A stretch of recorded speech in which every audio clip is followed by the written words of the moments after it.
শুভ সকাল বন্ধুরা, তোমরা সবাই কেমন আছো?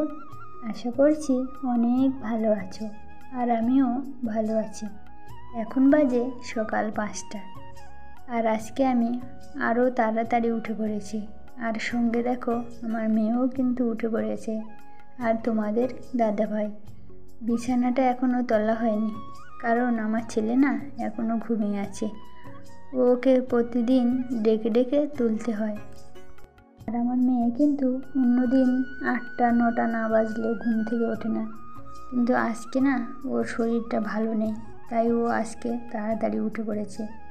কালকে ওর কানটা যন্ত্রণা করছিল, তো ওর জেঠিমা কানের ভিতরে তেল দিয়ে দিয়েছিল, তার জন্য ও সারা রাত না ঘুমোতে পারেনি। আর দেখো সকালেও খুব তাড়াতাড়ি উঠে গেছে। আর আমি সকালে উঠে আগে ঘরটা ভালো করে ঝাঁট দিয়ে নিচ্ছি। ঘরটা ঝাঁট দিয়ে চলে এসেছি বারান্দাতে।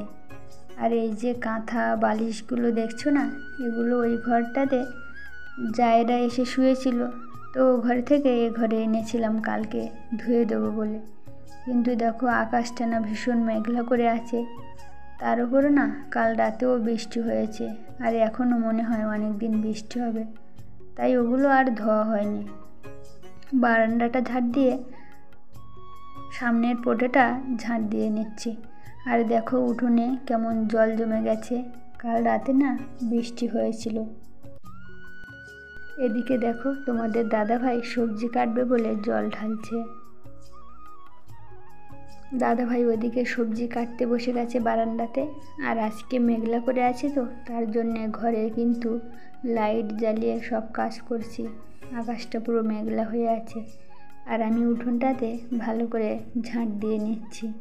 তো দেখো এইখানটাতে এত ঝাঁট দিচ্ছি, কিন্তু নোংরাগুলো না যাচ্ছিল না, তাই কলসির থেকে একটু জল ঢেলে ভালো করে ঝাঁট দিয়ে নিচ্ছিলাম।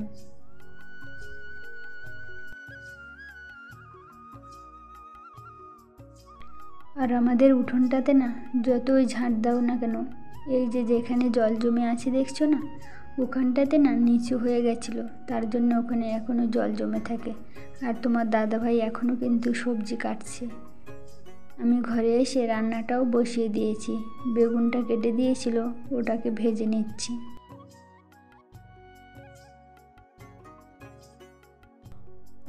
বেগুন ভাজা হয়ে গেছে, এবার এসেছি মেয়েকে একটু জল খাইয়ে দিতে।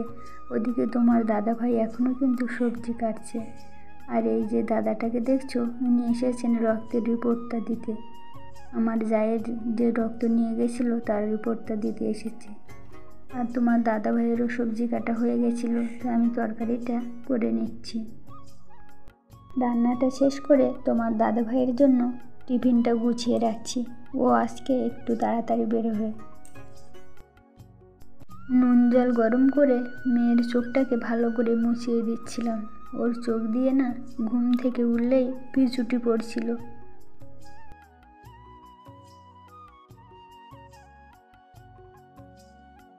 ছেলে আর আমার খাওয়া হয়ে গেছে, এবার আমি মেয়েকে খাওয়াতে বসিয়েছি। আর তোমাদের বলছিলাম না আমার মেয়ে খাওয়ার সময় ভীষণ বিরক্ত করে, তো তোমরা দেখো আজকের ভিডিওটা এই জন্যই করেছি যে আমার মেয়েকে খাওয়াতে কতক্ষণ লেগে যায়। ওকে খাওয়াতে বসিয়েছি সকাল 8টার সময়, 8 ঘন্টা কিন্তু হয়ে গেছে, এখন বাজে 8:30।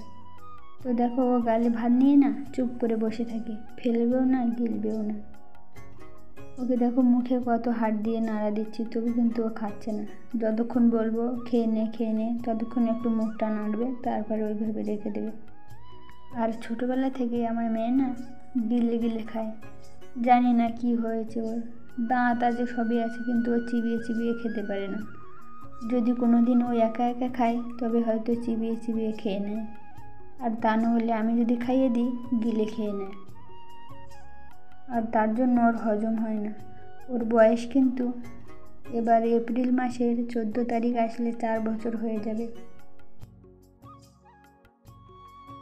আর জানো তো একা একা না 2 ঘন্টা ধরে খাইয়ে দিতে বিরক্ত লেগে যায়, নিজেকে আর ধৈর্য ধরে রাখতে পারি না, তার জন্য কখনো কখনো ওর গায়ে হাত তুলে ফেলি। আর যদি একবার গায়ে হাত তুলি না, ও কাঁদতে কাঁদতে না বমি করে যেটুকু খাইয়েছি সব ফেলে দেয়। আগে তবু আমি না খাইয়ে দিতে চাইলে তোমাদের দাদাভাই খাইয়ে দিত, এখন কিন্তু ও আর দিতে চায় না, ওর আর ধৈর্য থাকে না, বলে আমি আর খাওয়াতে পারবো না, পারো তো তুমি খাইয়ে দাও, না হলে ও না খেয়ে থাক। তো আমি বলো মা হয়ে কি ওইভাবে রাখতে পারি? 2 ঘন্টা বা 3 ঘন্টা যাই লেগে যাক, ওকে আমি খাইয়ে দিই। তোমাদের সাথে কথা বলতে বলতে 1 ঘন্টা কিন্তু পার হয়ে গেছে, আর মেয়েকে দেখো, ওর চোখ কিন্তু টিভির দিকে। আমি এত বকছি, রাগ করছি, কিন্তু ও টিভির থেকে তো চোখ নাড়াচ্ছে না।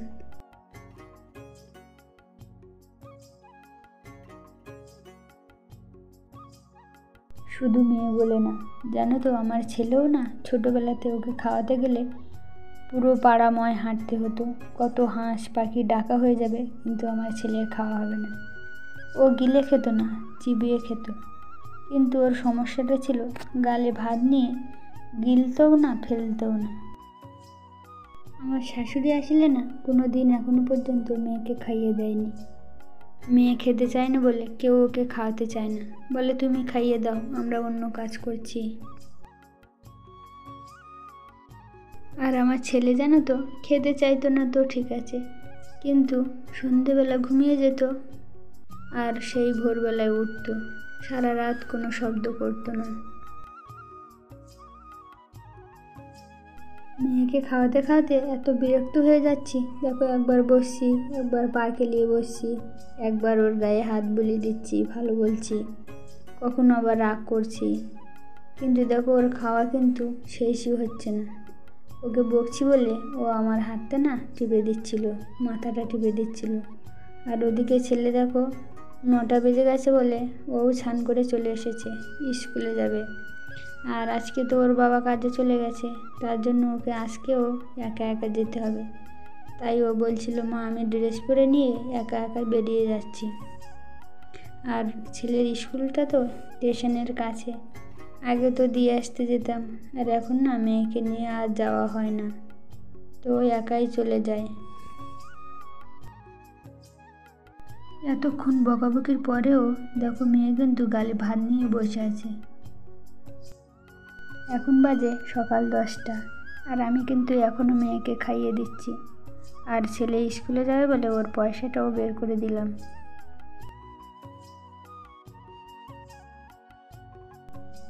ছেলে স্কুলে চলে গেছে, আর আমারও কিন্তু মেয়ের খাওয়ানোটা দেখো শেষ হয়ে গেছে।